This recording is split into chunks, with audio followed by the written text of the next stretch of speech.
UPSC foundation यांच्या आज तिसऱ्या दिवसामध्ये आपल्याला मार्गदर्शन करण्यासाठी उपस्थित आहे श्री सिद्धेश्वर बोलदार सर. सरांचं गाव तालुका जिल्हा उस्मानाबाद आहे सर. सरांचं शिक्षण BHMS government college of Nagpur इथून सरांनी BHMS कंप्लीट केला आहे. MPSC मधून सरांना 2015 मध्ये चीफ ऑफिसरची पोस्ट आणि 2015 याच वर्षी UPSC मधून IAS ऑल इंडिया रँक 124 हे रँक म्हणून सर उत्तीर्ण झालेले आहे. तर आज आपल्याला मार्गदर्शन करण्यासाठी सर्व उपस्थित आहे. आपल्या ज्ञानदीप अकॅडमीच्या परंपरेनुसार आपण आलेल्या गेटचा सत्कार विद्यार्थ्यांच्या हस्ते करतो. तर मी विद्यार्थ्याला विनंती करतो की सरांचा उच्च सत्कार करायचा.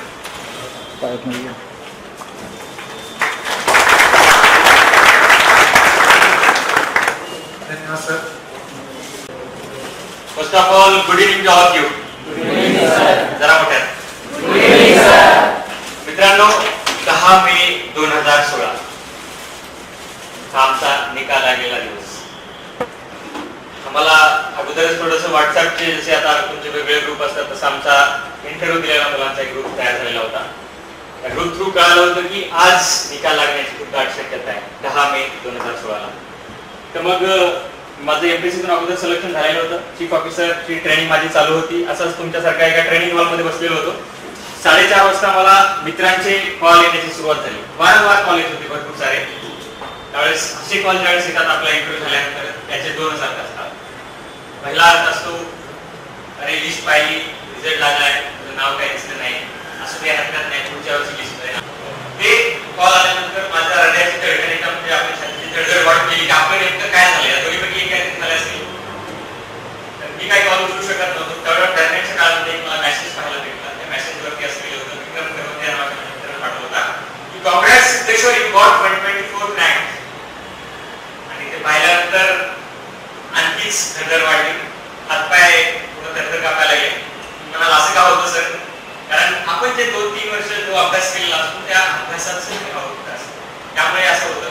माझ्या बाजूला सांगितलं तर प्रोफेसर मॅडम बसलेले होते. ते म्हटले अरे काय झालं तुला, एवढं का घाबरलायस का, तुला कसं रिझल्ट लागला. आणि मला ते कन्फर्म करायचं. मी वेबसाईटवर गेलो, पटकन लिस्ट डाउनलोड केली आणि 124 नंबरला नाव पाहिलं तर बरोबर नाव होतं बोलदार सिद्धेश्वर.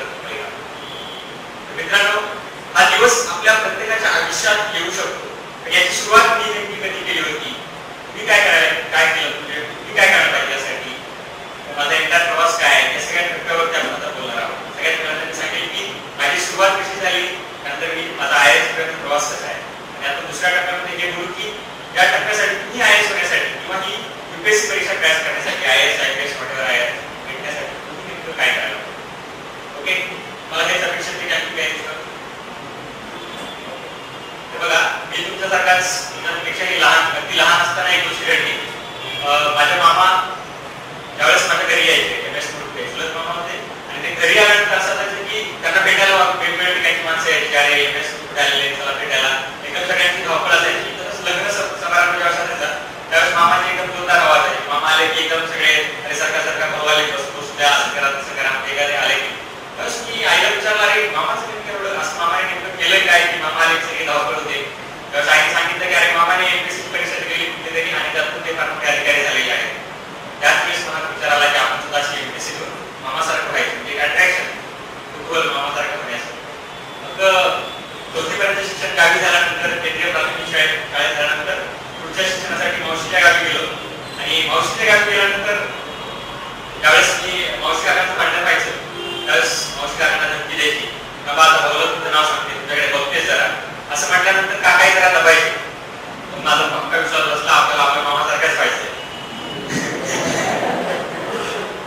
असं झाल्यानंतर काही दिवसानंतर मला चला असं करायचं म्हटल्यानंतर आपण कुठेतरी सुरुवात केली पाहिजे या परीक्षेची. थोडीशी माहिती काढली असं समजलं की वर्तमानपत्र, न्यूजपेपर हे सगळ्या गोष्टी आपण वाचल्या पाहिजे काही.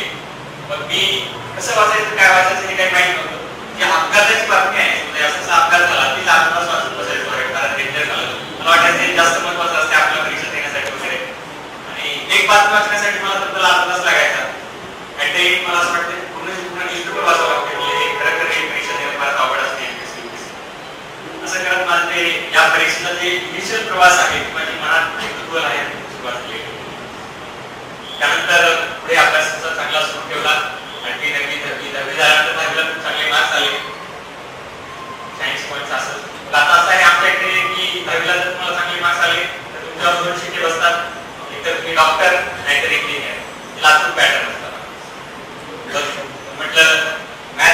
किंवा गणितापासून सुटका मिळवण्याची हीच योग्य वेळ आलेली आहे.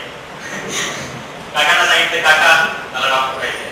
काकांनी म्हणले चला ठीक आहे, आता बायोलॉजीचा अभ्यास किंवा आपला बायोलॉजी ग्रुप घेऊन माझा अभ्यास सुरू झाला. 11वी आणि 12वी महात्मा गांधी महाविद्यालयाला तिथं अतिशय मी जिद्दीने अभ्यास केला.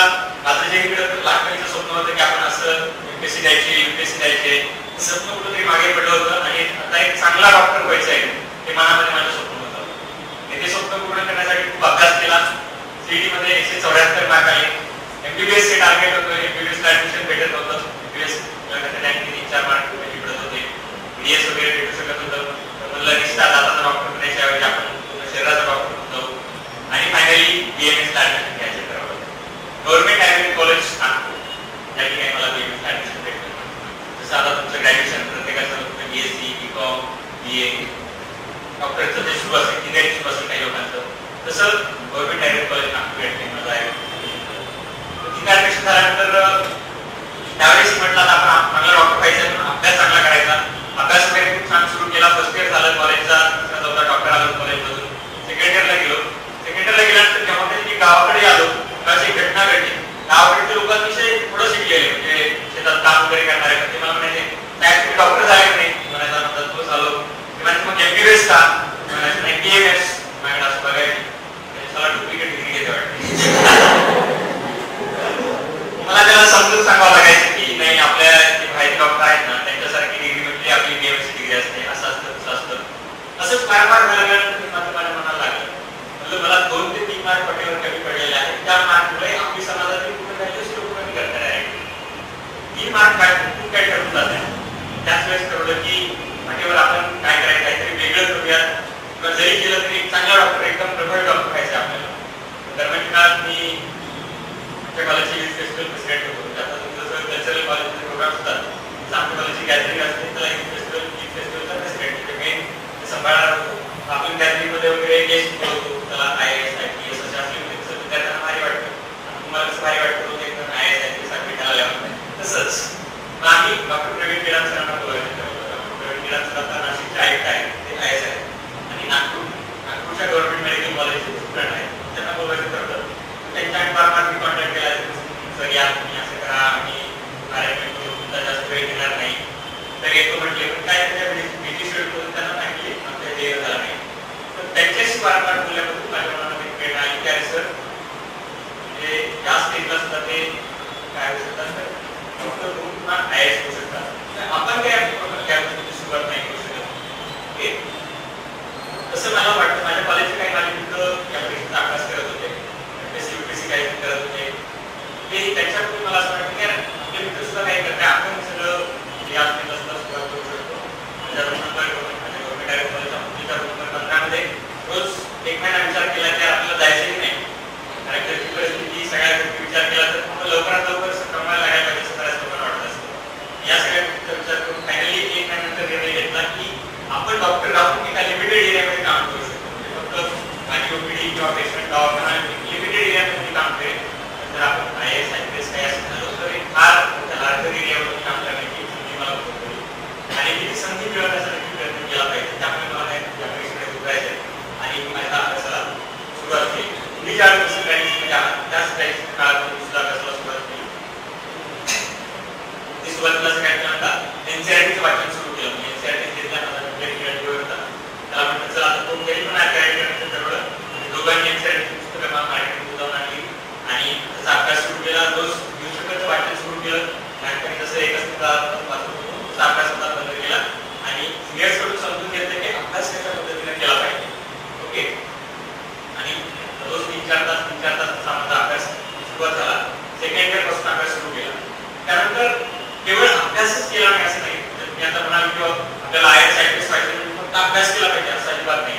मी कॉलेजच्या प्रत्येक आमच्या ऍक्टिव्हिटीजमध्ये पार्टिसिपेट झालो. व्हॉलीबॉल खेळायचं सांगला तर झोनल व्हॉलीबॉल क्लिअर करत होतो. आमच्या कॉलेजमध्ये चांगलं व्हॉलीबॉल ग्राउंड होतं, त्याचा सुद्धा चांगला वापर करून व्हॉलीबॉल खेळलो. कॉलेजच्या जे काही कल्चरल ऍक्टिव्हिटीज आहेत त्या सगळ्या कल्चरल ऍक्टिव्हिटीजमध्ये पार्टिसिपेट झालो. मला सांगितलं की आता मी फेस्टिवल प्रेसिडेंट सुद्धा होतो. कॅथलिक असल्यानंतर कॉलेजमध्ये दरवर्षी डान्स पण करायचो. म्हणजे सांगण्याचा उद्देश आहे की मला प्रत्येक गोष्टीमध्ये पार्टिसिपेट पाहिजे, दुसरं आपल्याला पाहिजे नाही.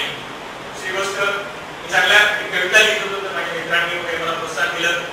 मी कविता अशाच लिहित राहा, हे चांगला लिहितोयस, विचार करा कोणासाठी लिहित होता. ओके, हे सुद्धा करत राहिलो मी. त्यानंतर म्हणजे एक्स्ट्रा ऍक्टिव्हिटीज प्लस माझा इन्सिडेंटचा हा अभ्यास असं केल्यानंतर मी फायनल इयर मध्ये गेलो. फायनल इयर मध्ये गेल्यानंतर एक थोडीशी वेगळी गोष्ट झाली की आपल्याला असं असतं की माझी घरची परिस्थिती अशी काही नेताचीच होती, म्हणजे फार काही नाही, मला बरेच परिस्थिती असते जेव्हा शेतकरी कुटुंब, आपल्याला तिथे काहीतरी पाहिजे अशी परिस्थिती. मी विचार केला की आता आपण काय करायचं की एमडी ला ऍडमिशन घ्यायचं फायनल इयर नंतर, डिग्री झाल्यानंतर आणि एमडी करत युपीएससीचा अभ्यास करायचा.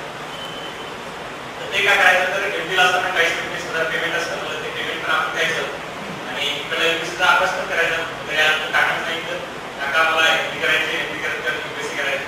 काका म्हटले तसं काही करू, डायरेक्ट युपीएससीच्या अभ्यासाला सुरुवात कर, म्हणजे 3 वर्ष घालायची एमडीचे आणि अभ्यास होणार नाही, पैसे पाहिजे असं नको, डायरेक्ट अभ्यासाला सुरुवात कर. मी डायरेक्ट अभ्यासाला सुरुवात केली. नागपूरहून इंटर्नशिप घ्यायला ट्रान्सफर केली, म्हणजे 4.5 वर्ष झाल्यानंतर 1 वर्षाची इंटर्नशिप म्हणजे मोठ्या डॉक्टरसाठी किंवा हॉस्पिटलला आपल्याला त्यांच्याकडे काम करावं. ते नागपूर पुण्याला ट्रान्सफर केली. त्यावेळेस पुण्याला 2011 मध्ये त्यावेळेस मी स्टुडंटच होतो, फायनल इंटर्नशिप स्टुडंट. त्यावेळेस मी सुरुवातीला विचार केला की आपण युपीएससी करण्याच्या ऐवजी युपीएससी करण्याच्या ऐवजी एमपीएससी करू, एमपीएससी पटकन पोस्ट काढू आणि मग युपीएससीचा अभ्यास करू. असं बऱ्याच जणांना वाटतं, तसं होत नसतं. कारण दोघींना सारखाच अभ्यास करावा लागतो आपल्याला, म्हणजे खूप मेहनत घ्यावी लागते आपल्याला. सारखी पोस्ट भेटली तरी अभ्यास खूप सारा करावा लागतो, त्याचं एरिया बदलतो. 2011 मध्ये त्यानंतर दुसरे एक मनात विचार आणला की आता आपण जे काय करायचं ते आपल्या हिंदीवर किंवा आपल्या बरोबर करायचं. ठरवलं की आपण जॉब करायचा. नारायणपेठेमध्ये राहत असताना असं ठरलं की गांधी हॉस्पिटलमध्ये जॉब करायचा. तिथे गेलो, तिथे गेल्यानंतर चौकशी वगैरे केली, मला जॉब देता का वगैरे, म्हणजे सर देतो जॉब. आणि आपला जॉब माझा जॉब फायनल झाला आणि पेमेंट ठरलं पर मंथ 3,000. एकदम खूप झालं, जरा हसत आहे. चला 3,000 रुपये आपलं राहणं सगळं बाकी आहे आणि फक्त तिथं ते राहण्याची व्यवस्था करते. जर 1 तारखेला तिकडे जॉईन करण्यासाठी गेलो तर ते सर म्हटले की अरे पहिले ते जॉब आहेत त्यांनी सोडलेले आहे, तुला जॉब भेटणार नाही. नाराज झालो, दुसऱ्यांना सांगितलं कुठे दुसरीकडे जॉब बघा. कोल्हापूर हॉस्पिटल पुणे भुवानीपेठेमध्ये आहे, त्या ठिकाणी जॉबला गेलो. त्या ठिकाणी मला जॉब भेटला. त्या ठिकाणी रात्री 10 ते सकाळी 8 पर्यंत मी जॉब करायचो. 9 ते 3 वाजेपर्यंत माझी इंटर्नशिप असायची आणि 5 ते 7 आपला क्लास. माझा असा एकंदरीत प्रवास सुरू झाला. हे सगळं मी नाईट जॉब करायचं. मला आधी मला सांगायला होतं की त्यावेळेस आपण ज्यावेळेस जिद्दीने काही गोष्ट करायचं ठरवतो तर एवढा आपण जिद्दीने ते केलं पाहिजे की रात्री सलग 4 महिने नाईट जॉब केला होता. असं कित्येक वेळा झाला की सलग 4 महिने रात्री शांतपणे झोपू शकलेलो नव्हतो. मनात एकच होतं की आपल्या जिद्दीवरती आपल्याला हे करायचं.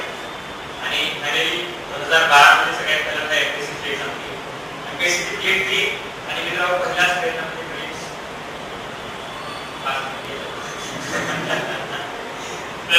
झालो. एकदम आयुष्यातला पहिला एक्सपिरियन्स फेल होण्याचा क्लास आहे. आपल्याला असं कधी एवढं माहीत नसतं. एकदम नाराज झालो, दुःखी झालो. ठरवलं की चला आता परत आपण पूर्ण अभ्यासाला लागायचं. पण 2012 च्या शेवटी खूप चांगली गोष्ट झाली, म्हणजे मी मुंबई सीआयटी परीक्षा दिली होती. SISC हे असं इन्स्टिट्यूट आहे की महाराष्ट्रात विविध संपर्क निवडले जातात. मुंबईसोबतच आणखी 6 ठिकाणी SISC आहे.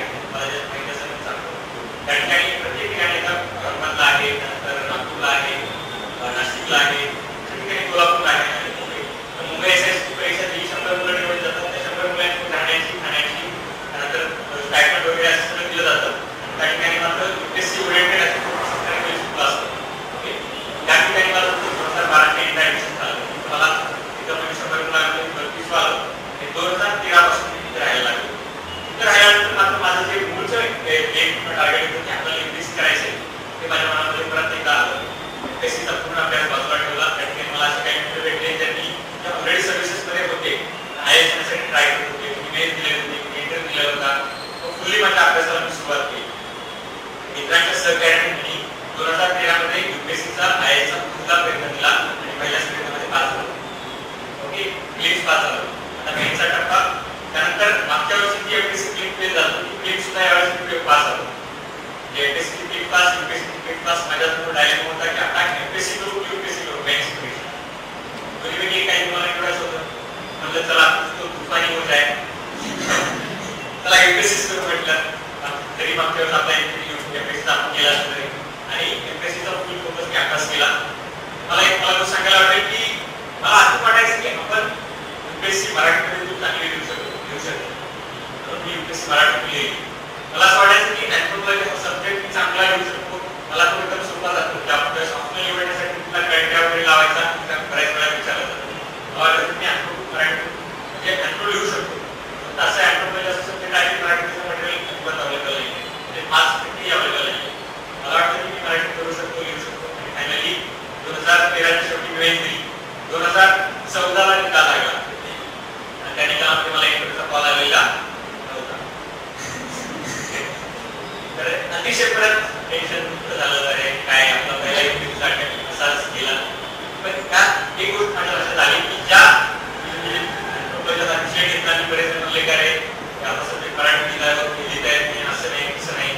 आपली दिल की बात असं म्हणतात तसं मी माझ्या हृदयाचा आवाज ऐकला होता आणि मला चांगले मार्क्स माझ्या सब्जेक्टमध्ये आले होते. तरी मला इंटरव्ह्यू कॉल आला नसला तरी मग माझा विषय पक्का झाला की आपण हा सब्जेक्ट अभ्यास करायचा. SISC मध्ये 1 वर्षामध्ये जेवढं आपण करू शकतो तेवढंच करू शकतो. त्यानंतर आपल्याला बाहेर राहावं लागतं. 2014 मध्ये मात्र मी SISC मुंबई सोडून पुण्यामध्ये राहिला. आम्ही शनिवार पेठ राहत होतो. परत UPSCचा दुसरा अटेम्प्ट निश्चय पक्का की यावर्षी मला कसल्याही परिस्थितीतून काढायचीच आहे. UPSC मेन्सचाच अभ्यास करत बसलो. क्लिप्सवरती फोकस कमी केला आणि फायनली आम्ही 14 जण होतो माझे मित्र. जे IAS झालेले आहेत, सगळे गणितवाद झालेले आहेत, IRS आहे. त्यातून 14 जण मी 14 जण होतो. 11 ऑक्टोबर 2014ला निकाल लागला प्रिलिम्सचा. ते 3 पास झालेले होते आणि एकटाच प्रिलिम्स फेल झाले. मग प्रिलिम्स फेल होण्यापेक्षा एकटा फेल होणं त्याचं जास्त दुःख होतं. असं वाटत होतं की तेव्हा हे 3पैकी ऍटलिस्ट एकतरी आपल्यासोबत माझ्यासोबत ठेवायचं होतं. कारण त्याला सोबती सतत असेल अशी वाटते आपल्याला. आणि असं करत मग थोडासा नाराज झालो. आपल्या नारायणपेठेमध्ये ओंकारेश्वराचं मंदिर आहे. मंदिराजवळ पायऱ्यावर पोहोचलो. सोबत रडलो. मागच्या वेळेस मी दिली आहे, यावेळेस तुम्ही मला असं एक्सपेक्ट होते तुम्ही मेन्स चांगला अभ्यास केला, मेन्स चांगली तुम्ही इंटरव्ह्यू मेन्स काढली. थोडंसं अनालिसिस केलं की आपलं काहीतरी चुकतंय. म्हणजे आपल्याला यश किंवा अपयश येण्याचे बरेच कारण असतात की आपली प्लॅनिंग एक्झॅक्ट लागू होणं किंवा त्या प्लॅनिंगमध्ये काहीतरी गडबड होणं. बरोबर आहे. तशी माझ्या प्लॅनिंगमध्ये गडबड झाली की फक्त मेन्सचा अभ्यास केला, मेन्सचा अभ्यास काहीच केला नव्हता किंवा कमी केला होता. त्यामुळे फेल झालं होतं. परत 2015च्या शेवटी ठरवलं, 2014 शेवटी ठरवलं की आता येणारा अटेम्प्ट 2015चा कसल्याही परिस्थितीत मला पोस्ट काढायची आहे. परत जिद्दीने उठणार. हा माझा अपयशाचा प्रवास मला सांगतोय की जर भविष्यात एखाद्या आपल्याला असं अपयश आलं तर ते आपल्याला बसवता आलं पाहिजे आणि तेवढ्याच प्रमाणे आपण लवकर उठलं पाहिजे. म्हणजे अपयश आलं पण एखादा महिना त्या प्रिपरेशनमध्ये घालवण्यात काही अर्थ नाही. परत तुम्हाला उठलं पाहिजे. म्हणतात एका ठिकाणी की all power is within you, you can do anything and everything. Believe in that. Do not believe that. You don't believe that you are weak. Stand up and express the dignity. त्याच्यासाठी समीकरण म्हणतात की आपण स्वतःला weak समजू नका. परत एकदा तुम्ही तुमच्या स्वतःवर विश्वास करू नका. स्वतःवर विश्वास करून उठलो. काही दिवस गोरे हॉस्पिटल डेव्हलपमेंट आहे काही काही जॉब पण केला आणि फायनली 2015ला परत अभ्यासाला सुरुवात केली. 1 महिना जॉब केला. त्यानंतर असं वाटलं की यार आपलं कुठेतरी चुकतंय. म्हणजे जॉब करत असताना आपला बराच वेळ जातोय, आपले सरकारी अभ्यास करताय. जॉब सोडून दिला. फुल टाइम अभ्यासाला लागलो. 2015 मध्ये UPSC प्रिलिम्सची दिली, पास झालो. UPSC मेन्सची परीक्षा आली. UPSC मेन्सचा अभ्यास चांगला केला, ती पास झालो. दरम्यानच्या काळामध्ये UPSC प्रिलिम्स दिली, UPSC प्रिलिम्स पास झालो आणि UPSC मेन्सच्या अभ्यासाला लागलो. UPSC मेन्सचा ज्या चुका मी 2 आठवड्यात केल्या होत्या कुठलाही पास केला नाही. रायटिंग प्रॅक्टिसवर जास्तीत जास्त भर दिला, फोकस केलं. त्यानंतर जे काही इश्यू समजून घ्यायचे असतात करंट अफेअर्स ते सगळं समजून घेतलं आणि 8 डिसेंबरच्या एंडिंगमध्ये UPSC मेन्सचा एक्झाम मुंबई या ठिकाणी दोन्ही मेन्स एक्झाम दिला. आपल्या मेन्स दिल्यानंतर आपल्या आयुष्यातला काळ एकदम आनंदाचा काळ असतो, निवांत असतो. आता इंटरव्ह्यूचा पॉलिसीच आपल्याला वाट बघायची असते, त्याचा जास्त ताण असतो, त्यांनी खूप वाचून राहायचं असतं. तिथे अनुभव काही काळानंतर असं काही आणि थोडंसं सुट्ट्या असतात आपल्यासाठी त्या. तोपर्यंत तुमची मेन्स होत नाही तोपर्यंत समजून घ्या की तुम्हाला सुट्ट्या नाही. मेन्स दिल्यानंतर तुम्हाला सुट्ट्या. ओके. असं मेन्स दिल्यानंतर मी गावी गेलो. त्यानंतर 3 फेब्रुवारी 2016ला UPSCच्या मेन्सचा निकाल लागला आणि मला UPSCचा इंटरव्ह्यूचा कॉल आलेला होता. अगदी आनंद झाला आयुष्यातला त्याच्या इंटरव्ह्यूचा कॉल. त्यानंतर 19 फेब्रुवारी 2016 UPSCचा निकाल लागला होता. UPSCच्या इंटरव्ह्यूचा मला कॉल आला होता. त्यानंतर दुसरा इंटरव्ह्यूचा कॉल डबल आला. परत UPSCचा म्हणून. पण मी असं केलं की चला म्हणलं दोन्ही परीक्षेसाठी जे आपलं आपण ज्यावेळेस फॉर्म भरतो ना दोन्ही परीक्षेसाठी मी सारखीच माहिती टाकलेली होती. म्हणजे काय आपला पब्लिक काय काय मला काय आवडतं कुठल्या लेटेस्ट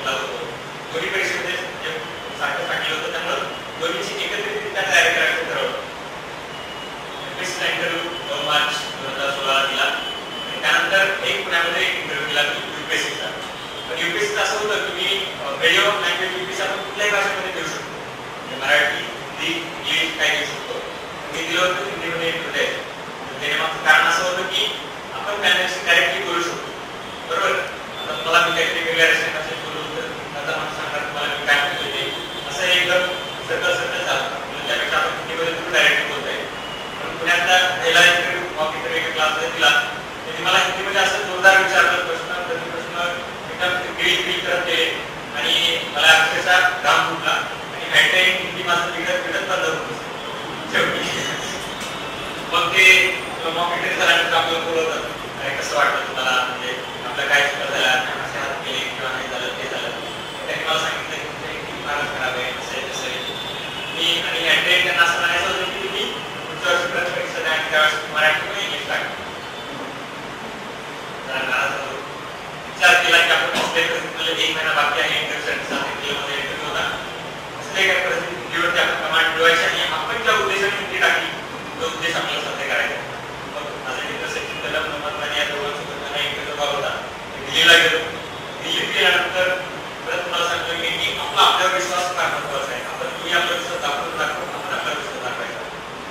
मनातून विचार करून आपण ते हिंदीमध्ये गेले ही पुस्तकं वाचले हिंदी बातम्या ऐकल्या हिंदी गाणे पण ऐकले जरा फ्रेश होण्यासाठी म्हणजे असं करत सगळा काही अभ्यास आपला हिंदीमध्ये केला आणि फायनली इंटरव्ह्यू साठीचा माझा हिंदीमधून देण्यासाठी मी अखेर झालो. तत्पूर्वी 5 एप्रिल 2016ला एक निकाल लागला आणि त्या निकालामधून मला एमपीसीचा निकाल होता त्यानंतर चीफ ऑफिसर पोस्ट भेटलेलं होतं की एमपीसी मला मध्ये सायन्स ऑफिसर भेटले होते. अतिशय आनंद झाला मला. बरेच जण विचारतात की आयुष्यात पहिली पोस्ट भेटल्यानंतर कसं वाटतं. तर मी रात्रभर झोपलोच नाही. 5 एप्रिलच्या रात्री पूर्ण जागाच राहतं. सगळं आपल्याला स्ट्रगल आठवत होता. आपण अभ्यासाला सुरुवात केली काय केली आणि आता आपण एका टप्प्यावर येऊन आपल्याला पोस्ट भेटलेली आपल्याला. 6 एप्रिलला सकाळी उठलो एकदम जडजड वाटत होतं. रात्रभर झोप नाही झाल्यावर बऱ्याच जणांना व्हॉट्सअप वगैरे होतं. व्हॉट्सअप वगैरे बोलताना मला लेट झाल्यानंतर सकाळी त्याचं जडजड वाटतं. ते झोप नाही झालं तसं मला रात्रभर झोपल्यामुळे हे वाटत होतं. 6 एप्रिलला मी 7 एप्रिलला माझा एमपीसीचा इंटरव्ह्यू जरा आराम वगैरे केला आणि 7 एप्रिलला परत इंटरव्ह्यूसाठी गेलो. बऱ्याच जणांना कुतूहल असतं की इंटरव्ह्यू कसा असतो काय असतो. ते इंटरव्ह्यू यूपीएससीचा जसं बाकी आपल्याला फेडरल दाखवलं जातं की असं होतं तसं होतं असं अजिबात नाही.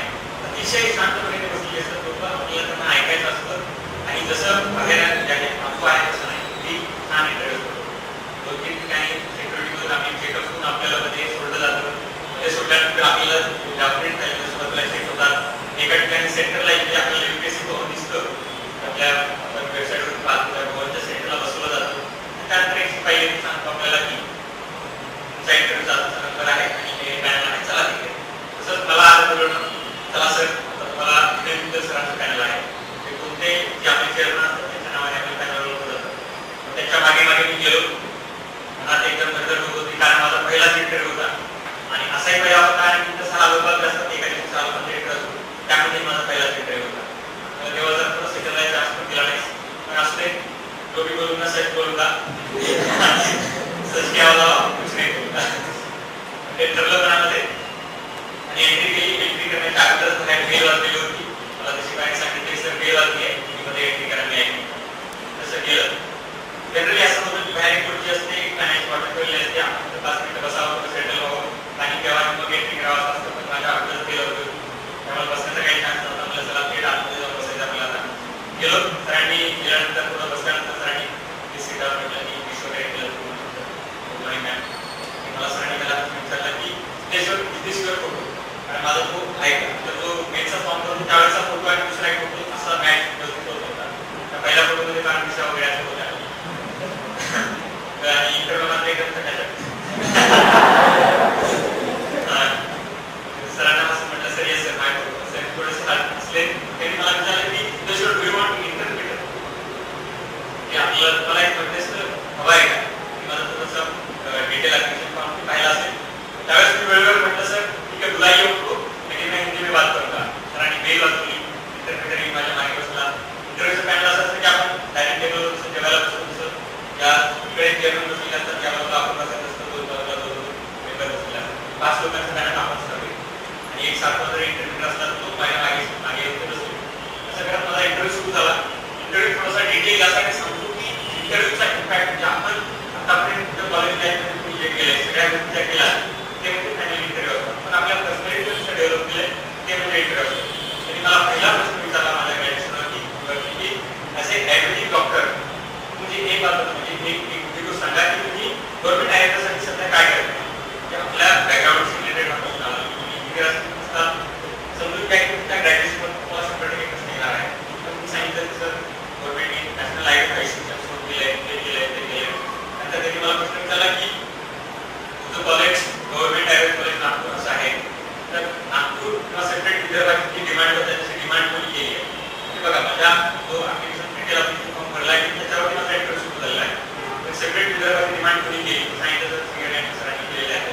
तर ती डिमांड योग्य आहे का वेगळी असं तुला काय वाटतं जो ओपिनियन काय सेपरेट विदर्भाबद्दल मी माझं ओपिनियन दिलं असंच आहे. त्यानंतर तिथून इंटरव्ह्यू माझ्या गावी आला म्हणजे माझं गेलं होतं तिथूनचा कुठला उस्मानाबादचा उस्मानाबाद लातूरमध्ये त्यावेळेस बराचसा दुष्काळ सुरू होता पाण्याच्या वेळेस प्रॉब्लेम त्यांनी विचारलं की एवढा दुष्काळ पडण्याचं किंवा एवढं हे पडण्याचं कारण काय आहे तुला जर उस्मानाबादचं कलेक्टर केलं तर ते कुठले चेंजेस करतील शॉर्ट टर्मसाठी लॉंग टर्मसाठी हे समजून घ्या की तुम्ही ज्यावेळेस इंटरव्ह्यूला फेस कराल त्यावेळेस तुमचं जे बॅकग्राऊंड आहे तिथून तुम्ही आला त्यावर प्रश्न तुम्हाला निश्चितपणे येणार आहे. बरोबर आहे जे इश्यूज जे प्रॉब्लेम्स हे तुम्हाला निश्चितपणे माहिती पाहिजे तुमचं जे बॅकग्राऊंड आहे ते तुम्हाला निश्चितपणे माहिती पाहिजे. असं करत माझा इंटरव्ह्यू पुढे गेला त्यानंतर असं तरी आपल्यावरती ज्यावेळेस इंटरव्ह्यू पॅनल 5 जण असतात तर पाचही ॲट अ टाइम आपल्याला प्रश्न विचारतात असं होत नाही म्हणजे सगळे आपण पडतात असं नाही पण काय वन असतात चेअरमन म्हणतात सर आपचे मग आपचे असं करत इंटरव्ह्यू पुढे जात असतो. त्यानंतर नेक्स्ट पेपरकडे माझा इंटरव्ह्यू गेला. नेक्स्ट पेपरने मला विचारलं की तुमचा writing poem is the pure hobby म्हणजे मी असं सांगितलं माझी सुरुवातीला सांगितलं कॉलेजच्या काळामध्ये कविता सुद्धा लिहिल्या कशी विचारते की तुमचा हॉबी काय आपला हॉबी कुठला आहे तर तो तुम्हाला या काळामध्ये डेव्हलप करायचा आहे. रायटिंग पोएम असो डान्सिंग असो सिंगिंग असो लिस्निंग सॉंग असो reading newspaper reading books whatever एक हॉबी मनातून जे आपल्याला वाटतं आपला तो हॉबी आपल्याला डेव्हलप करायचा असतो. रायटिंग पोएम मराठीचा टाकलेला होता तर त्यांनी मला विचारलं की महाराज ते 5 पॉईंट सांगितले त्यानंतर कुठल्या प्रकारचं तुम्ही कविता लिहितात हे पण सांगितलं तर प्रेमावर लिहून म्हणतो निसर्गावर लिहू आणि त्यानंतर जे करंट चालू घडामोडी आहेत त्याच्यावर लिहू असं करत त्यांनी इंटरव्ह्यू केला. त्यानंतर ते रिसेंटली जे दुष्काळ आहे करंट अफेअर आपल्या पडलेला आहे त्याच्यावर त्याचं तुम्हाला काही इन्स्पिरेशन भेटलंय का म्हटलं सर भेटलंय त्याच्यावरती कविता लिहिली आहे का म्हटलं लिहिली आहे सर आणि ऍक्च्युअली ती लिहिली बघून कविता सुद्धा तुम्हाला नंतर कधी वेळ भेटल्यावर ऐकता पाहिजे. असं करत माझ्या हॉबीवर इंटरव्ह्यू झाला. त्यानंतर करंट अफेअर आहे त्यावेळेस सुरू होतं म्हणजे निवडणुका वगैरे बऱ्याच काही 5 राज्यांमध्ये सुरू होत्या त्या 5 राज्यांच्या निवडणुका कुठे चालू आहेत काय आहेत ते इश्यूज काय आहेत असा इंटरव्ह्यू माझा झाला. त्यानंतर नेक्स्ट पेपरकडे इंटरव्ह्यू गेला.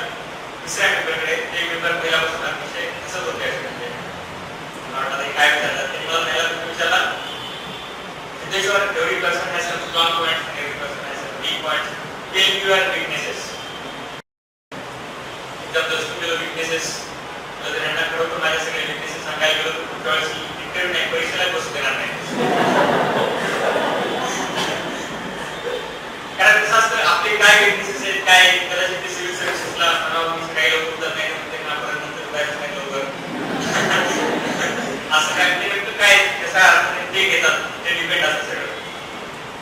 तर मग काय सांगावं या विचारात मी होतो सगळे माझ्या असं लावून बघत होते आपण त्यावेळेस सांगतो त्यावेळेस सगळे आपल्याकडे होता आता काय बोलतोय त्यावेळेस त्यांना सरांना विचारून सांगितलं सर मैं खाने की तरफ ध्यान नहीं देता और एक्सरसाइज भी नहीं करता इसलिए सब मेरे दोस्त बोलते हैं कि तुम डॉक्टर हो कि बहुत दुबले ते असले ते बोले इसके कुछ करते हो कि नहीं नहीं जे बरोबर करत होते मी त्यांना सांगितलं तर सर जब से इंटरव्यू का कॉल आया तब से मैंने एक्सरसाइज शुरू की है आणि मी बरोबर सुरू केली मला असं वाटायचं की आयएस व्हायचं इंटरव्ह्यू द्यायचा आहे सर आयएस दिसलं पाहिजे आपण सांगितलं त्यांना ते असं करत त्यांचा इंटरव्ह्यू माझा पुढे जात राहिला होता. मला करंट अफेअरचं स्किल इंडिया त्यानंतर आपलं making India standard India startup India याबद्दल प्रश्न विचारले.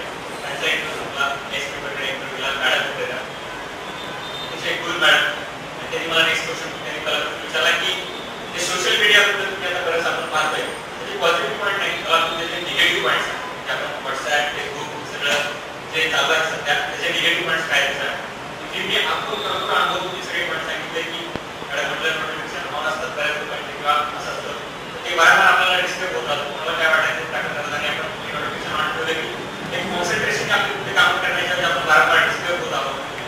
दुसरी गोष्ट व्हर्च्युअली आपण खूप बोलत आहोत म्हटलं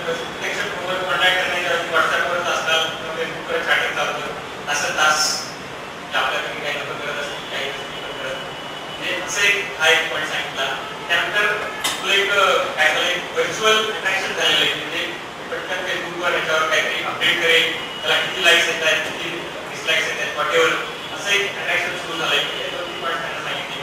त्यानंतर त्यांनी मला विचारलं की जे मोबाईल टॉवर्स आहेत त्याचे काही साईड इफेक्ट आहेत का. सांगितलं मॅडम असं आहे, माणसावर दिसला त्याला त्याचा इफेक्ट आहे, नेक्स्ट काय ते बाहेर आलेलं नाहीये आणि एन्व्हायरमेंटवर की आहे.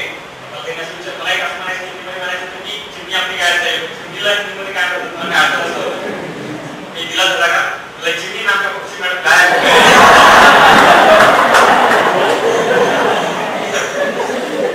मॅडम हसल्या म्हटल्या स्पॅरो स्पॅरो आणि असं करत म्हणजे मॅडम पुढे गेला.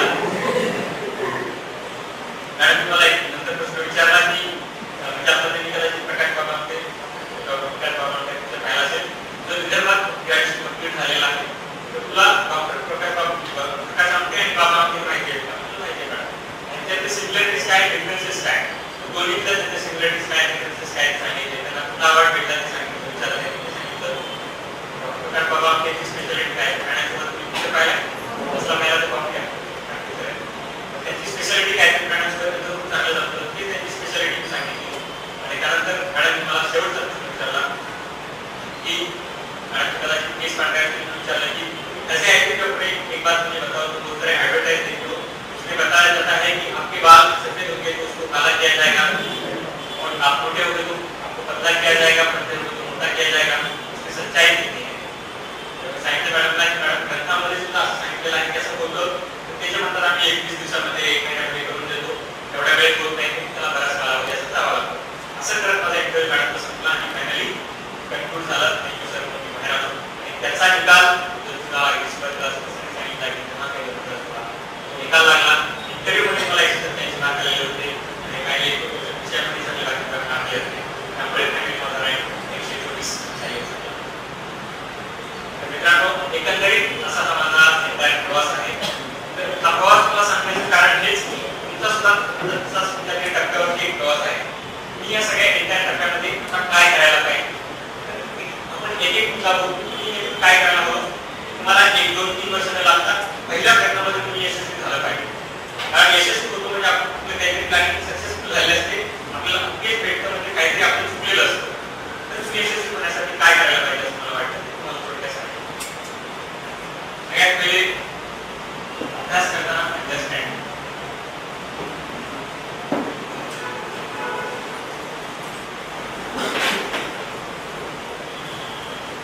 जो काही अभ्यास करताय ग्रॅज्युएशनचा असेल किंवा एमएससीचा एमसीआयटीचा असेल कुठेही तुम्हाला वेळ लागला तरी चालेल. जिओग्राफी बीए काही लोक करत असतील तर जिओग्राफी हिस्ट्री पॉलिटी जे काय ते समजून घ्या लिंक लावण्याचा प्रयत्न करा. प्रॅक्टिकली त्याचा काय यूज आहे हे बघा. म्हणजे सगळ्यात पहिलं काय इम्पॉर्टंट आहे काय म्हणजे स्किल डेव्हलपमेंट करा.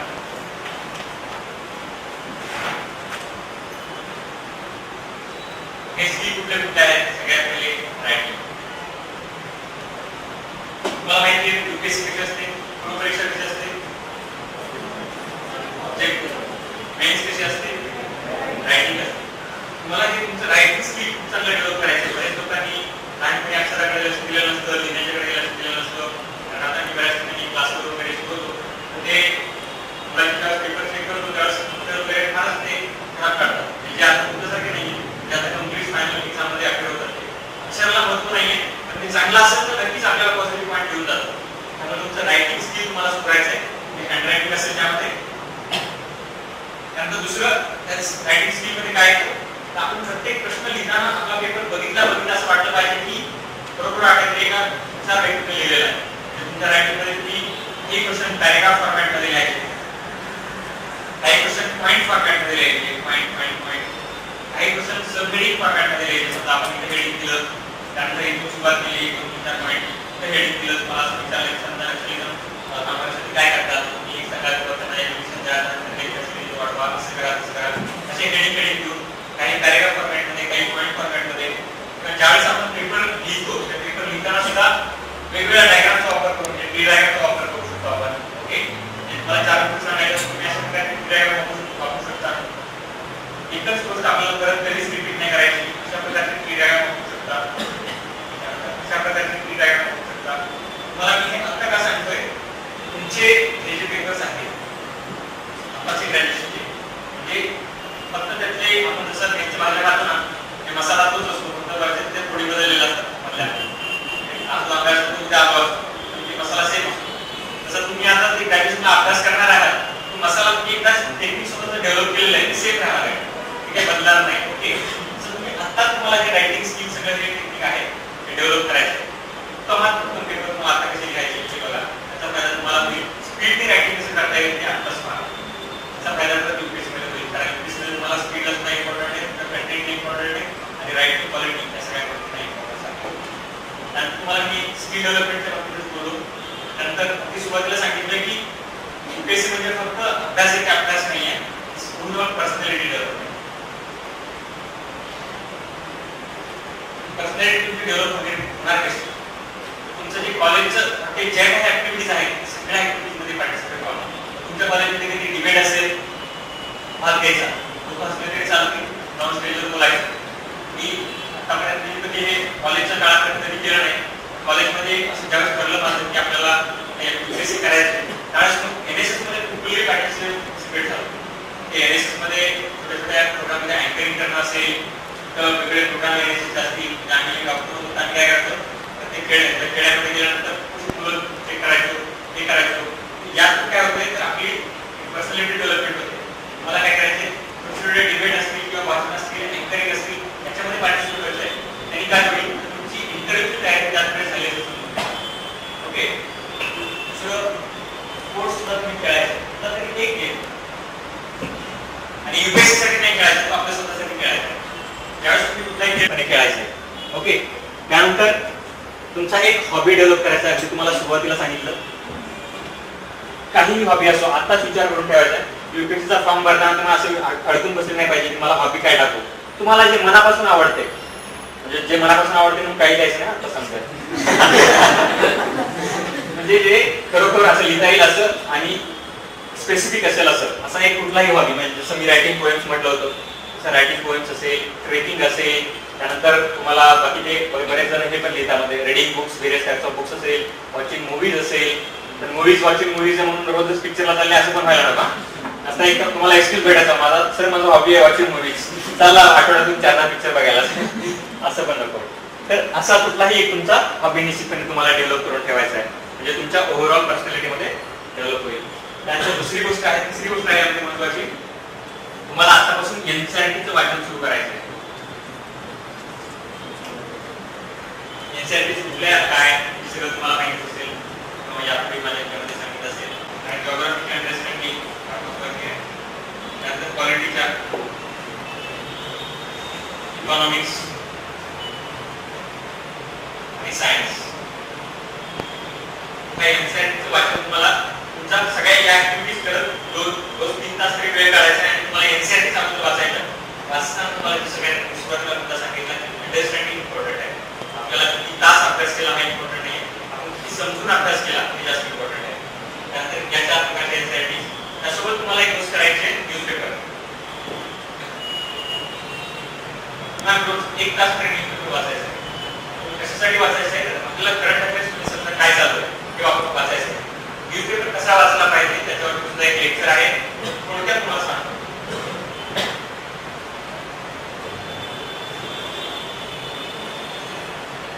बघा, न्यूजपेपर आपण ज्यावेळेस वाचतो त्यावेळेस आपला सिलेबस तुम्हाला अगदी पाठ पाहिजे, म्हणजे आपला प्रिलिम्स आणि मेन्सचा सिलेबस.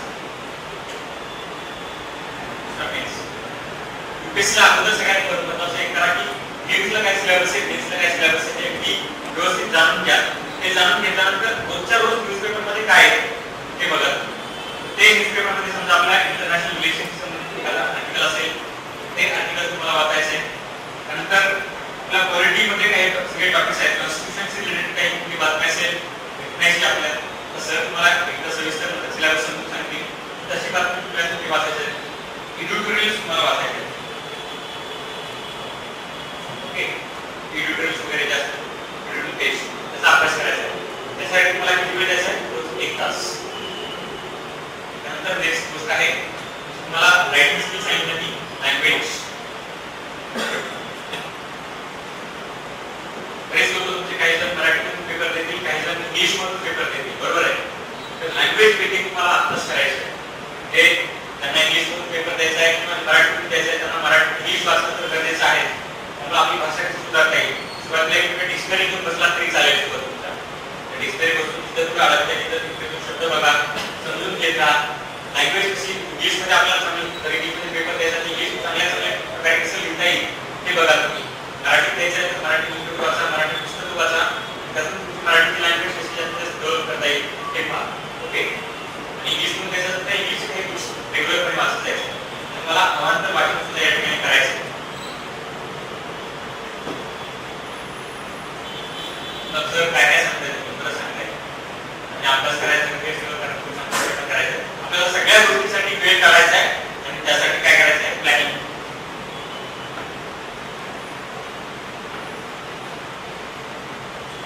बघा सगळ्या गोष्टी महत्वाच्या आहेत, त्याच्यासोबत एक महत्वाची गोष्ट आहे प्लॅनिंग.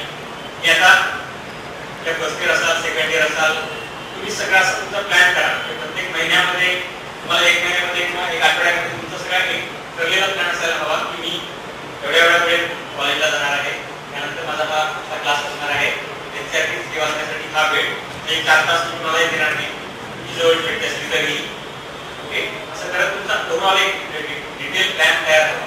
असं प्लॅन केला तर तुम्हाला काय होईल, सगळ्या गोष्टीसाठी कुठल्या गोष्टीसाठी किती वेळ काढायचा ते ठरवलं. एखादा दिवस असा पण ठेवा की पूर्ण मोकळा, त्याची काही करायचं नाही. मी माझ्या ज्यावेळेस प्रिपरेशन करत होतो त्या दरम्यान संडेला 6 नंतर मी कधीच काही करत होतो. संडेला 6 ते 12 हे 6 तास म्हणजे एकदम निवांत जायचे. थोडासा अभ्यास करायचा, संडेला रिव्हिजन करायची. संडेला 6 नंतर मात्र कुठेही काही क्रिकेट खेळायला असेल, एखाद्या दिवशी काही मूवी पाहणं असेल, मित्रांसोबत गप्पा असतील, घरी फोन करणं असेल, मित्राला फोन करणं असेल, मैत्रिणीला फोन करणं असेल, तर तिकडे त्यावेळेस काय वेळ ते फोन करायचं, मग बोलायचं. ठीक आहे. सांगायचं म्हणजे काय, तुम्ही वेल प्लॅन तुमचं सगळं स्ट्रक्चर झालं हो. नंतर आणखी काही गोष्टी विसरतोय का मी तुम्हाला. ठीक आहे.